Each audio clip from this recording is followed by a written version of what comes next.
தொழிலை நம்பி தான் எங்கள் பொழக்க ஓடுது. வாழ்வாரம் அதை நம்பி இருக்கிறோம். அதுக்கு ஏதாவது எங்களுக்கு ஒரு 30 ரூபா மினிமம் 30 ரூபாய்க்கு மேலே விலை கிடைச்சா தான் எங்களால் பொழப்பு ஓட்ட முடியும். அதுக்கு தங்களால் முயன்ற கோரிக்கையை வலியுறுத்தி நான் போராடினேன். மறுபடியும் போராடுவேன். நீங்கள் வாழ்த்து கொண்டுருங்க.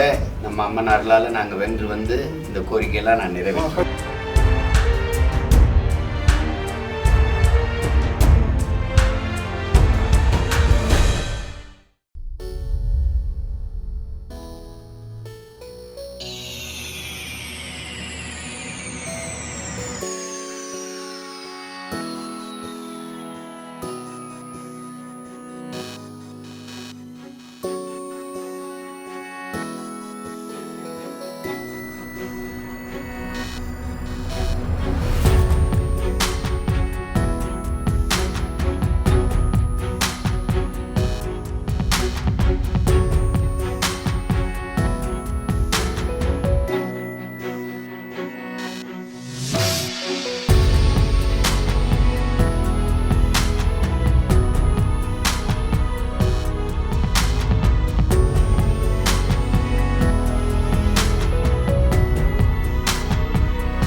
வந்திருக்க எல்லா பெரியவங்க சின்னவனுக்கும் நம்ம தலைவர் எல்லாருக்கும் வணக்கம் சொல்லிட்டு எங்கள் ஊர் சார்பில் எங்கள் ஏரியாவிலே வயசுக்கு பெரிய மூத்தவர் ராமகவுடர் அவர்களை சீமானனாக்கு சாலைவாரிக்கு ஊர் சார்பில் மரியாதை.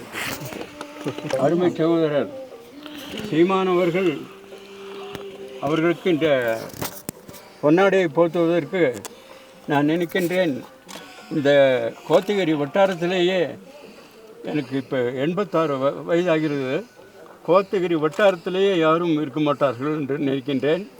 அதோடு இந்த ஊரில் நான் 5 தலைமுறைகளுக்கான மிக ஒரு தாத்தா, கொள்ளு தாத்தா பேரத்தை அந்த மாதிரி சொல்லலாம். அந்த மாதிரி அந்த ஒரு வாய்ப்பை எனக்கு கொடுத்தமைக்காக நமது அன்பு சகோதரர் சீமான் அவர்களுக்கு கேர்பட்டா ஊர் சார்பில், இந்த கேர்பட்டா ஊர் என்பது பேரகணி ஹெத்தை அம்மன் ஜனவரி 13ஆம் தேதி விழா ஆரம்பிக்கின்றது. அந்த முதல் நாளிலே மக்களுக்கு அன்னதானம் ஒரு 10,000-20,000 பேருக்கு அன்னதானம் கொடுக்கக்கூடிய இடம் இது. ஹெச்எம்என் இங்கே தான் முதல்ல இங்கே வந்து அதுக்கப்புறம் தான் போவாங்க.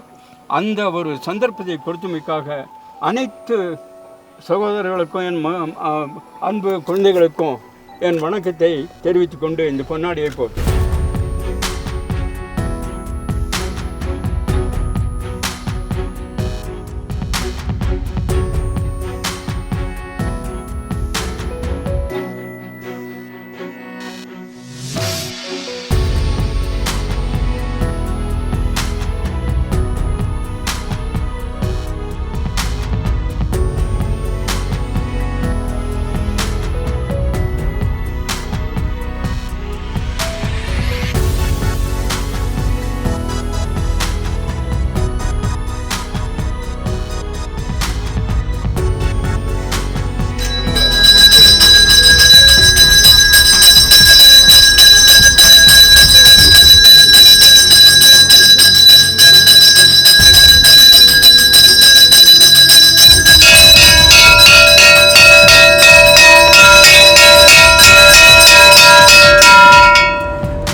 மெல்ல மெல்ல மெல்ல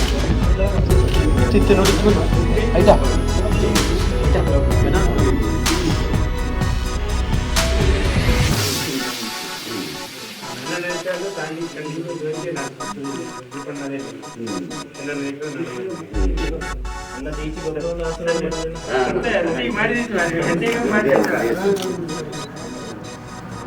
ಇಲ್ಲ ಒಂದು ನಿಮಿಷ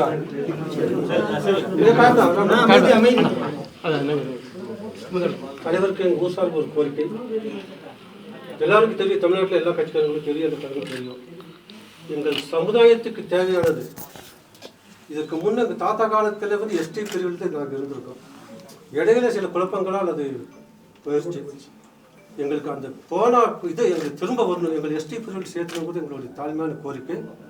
மற்றும் செயலி நம்பி தான் எங்கள் பொழக்க ஓடுது, வாழ்வாரம் அதை நம்பி இருக்கிறோம். அதுக்கு ஏதாவது எங்களுக்கு ஒரு 30 ரூபாய்க்கு மினிமம் 30 ரூபாய்க்கு மேலே விலை கிடைச்சா தான் எங்களால் பணம் போட்ட முடியும். அதுக்கு தங்களால் முயன்ற கோரிக்கையை வலியுறுத்தி வந்து நான் போராடினேன். சரிங்க. அப்போ இங்கே இருக்க தலைவர்கள்லாம் கூட எனக்கு கூட வாழ்த்து சொன்னாங்க. நான் போராடினேன், மறுபடியும் போராடுவேன். இங்க இந்த படுகாசு மக்களினுடைய தலைவர்கள் என்னை வந்து சந்திச்சாங்க. அவங்க பிரச்சனை என்னன்னு பாருங்க. 35 ரூபாய் நமக்கு நியாயமான தொகை நிர்ணயம் தேவைப்படுது. ஆனா இவங்க கொடுக்கறது 14 ரூபாய் 50 காசு. ஆனா அடக்க விலையே 24 ரூபாய் வந்துருது. ஆனா 24 ரூபாய் அடக்க விலையும் வரல, நாம எதிர்பார்க்கிற 35 ரூபாயும் வரல. ஆனால் 14 ரூபாய் 50 காசுக்கு இழப்புக்கே கொடுக்கும் போது இந்த தேயிலை தோட்ட தொழிலாளிகளின் வாழ்வாதாரம் முற்றுமுழுதா பாதிக்கப்படுது. இது இழப்புல போகுதுன்னா அறிவார்ந்த தமிழ் சமூக மக்கள் தமிழ் கவனிக்கணும்.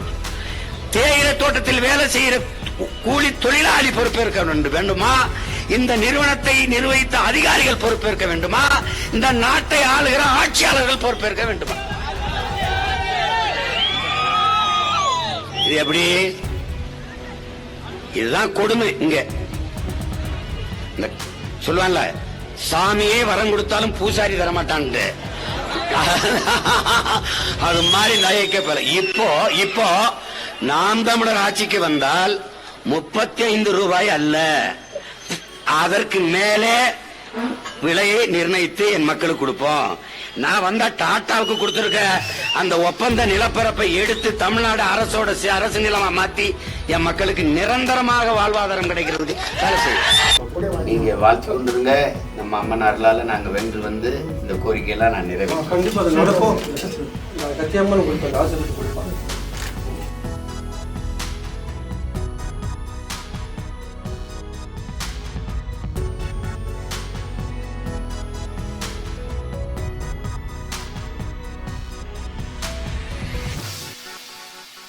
வரவிட மாட்டேன்.